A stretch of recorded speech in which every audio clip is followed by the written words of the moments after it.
This morning, we're getting a fresh new look at an old classic. In 1889, Vincent van Gogh checked himself into a psychiatric hospital in southern France. And it was there he completed some of his most notable works. That includes irises.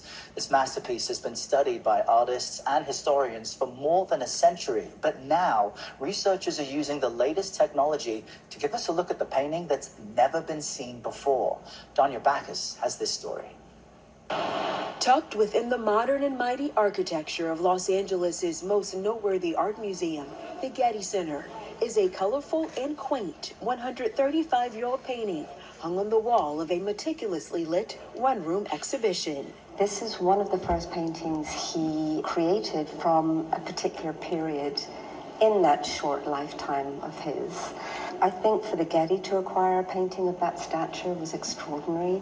One of Debbie Orman's interests when she joined the Getty as conservator 10 years ago was to study in depth the museum's most famous work of art, irises painted by Van Gogh. It's a perfect subject for the types of work that Debbie and I do every day at the institution. Catherine Patterson's scientific expertise in this kind of project would help unearth what can't be seen with the naked eye. What that means on both the micro scale of the materials and the actual chemical elements that are in there, all the way up to the macro scale. But there was a key challenge preventing such a project from happening.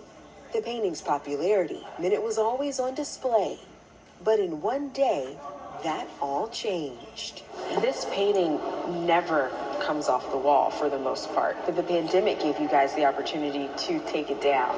Absolutely. And look closely at it. Yes, the museum closed to the public during the pandemic, and it really was the opportunity to study the painting really closely, uninterrupted. Discovering this thin silver lining in a sea of the pandemic's darkness was the beginning of a multi-layered investigation to answer a century-old question. So we wanted to know about color. We wanted to know about how materials were changing over time.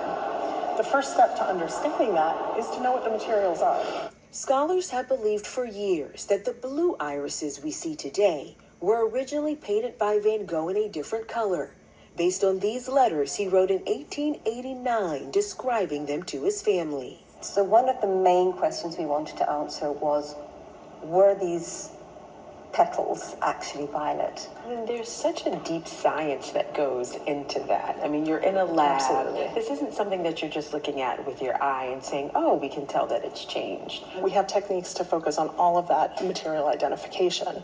And once we know what something is, we can make educated guesses about how it's changed over time, if it has. The revelation of the painting's true violet color occurred one day in the lab when Orman, Patterson, and their colleague were examining the painting under the microscope, looking beyond the surface, inside of the microscopic cracks. But it was that moment where we were just like, oh my God, this is actually what we've been looking for.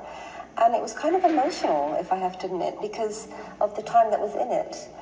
You know, it was a pandemic, there was lockdown, there was a lot of suffering going on, and again, it sort of brought the whole feeling of Van Gogh and what everyone was going through at the time. I remember thinking, this is the first time in 130 years we've had the extraordinary privilege to know what Van Gogh actually meant us to see. Another discovery in the paint led them to experience what Van Gogh actually did see in the garden of the psychiatric hospital in France where he painted irises. We came across a strange-looking object stuck in the paint, and it looked like organic matter, like maybe some sort of plant or maybe an insect, and we really weren't sure.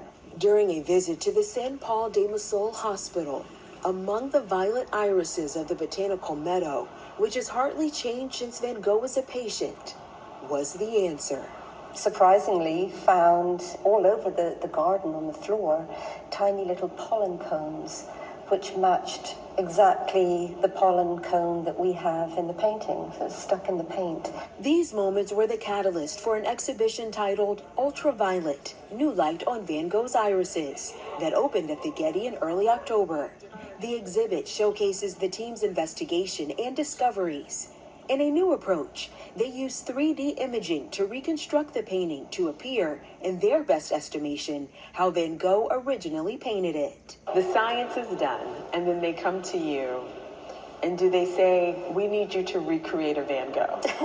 Something like that. They said, we have all of this research, you know, can we make this into a visual image and maybe something that we can show for the exhibit? Johanna Herrera is a leading imaging specialist at the Getty. She took the data and used a process called photogrammetry, a technique that used high-res photographs of irises to create a 3D model.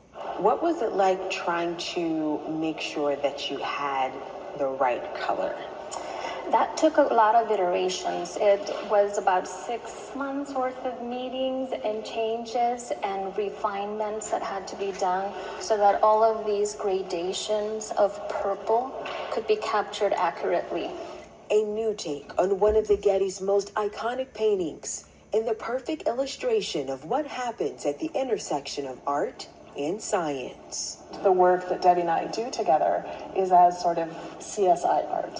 What we do when we work together is to try to understand what's happened to it, who's been involved in its story, and one of the real privileges we have is to have the time and access to understand it at that very deep, very intimate level. That it's much, much more than just a beautiful picture. For CBS Saturday Morning, Danya Bacchus, Los Angeles. You've got artistry, technology.